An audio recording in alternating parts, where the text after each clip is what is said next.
बिस्मिल्लाहिर्रहमानिर्रहीम। अल्हम्दुलिल्लाह।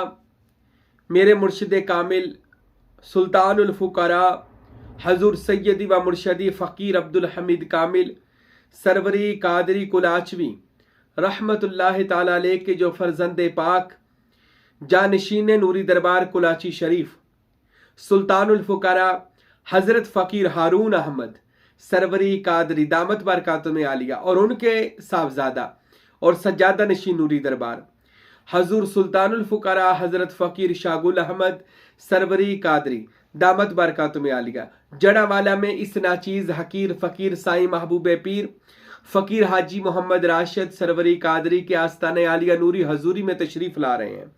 यानी वो तारीख़ है 22 दिसंबर बरोज़ जुमा। तो वो मेरे इस नाचीज़ के आस्ताने पर आएंगे और फिर शाम को महफ़िल होगी 240 मोड़ पर राय असलम की मिल के साथ बिस्मिल्लाह मैरिज हॉल। वहाँ पर शाम 4 बजे का टाइम है, जहाँ पर मेरे मुर्शिद कामल तशरीफ़ लाएंगे।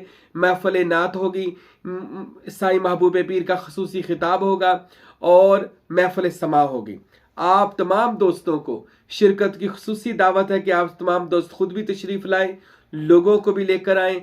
याद रखिएगा 22 दिसंबर बरोज़ जुमा शाम 4 बजे 240 मोड़ पर बिस्मिल्लाह मैरिज हॉल में इंशाअल्लाह ताला महफ़िल समा होगी और वहाँ पर हमारे मुर्शिदों का इंशाअल्लाह भरपूर इस्तकबाल होगा और उनकी ज़ियारत होगी। तमाम दोस्त अब आप लाजमी शिरकत कीजिएगा।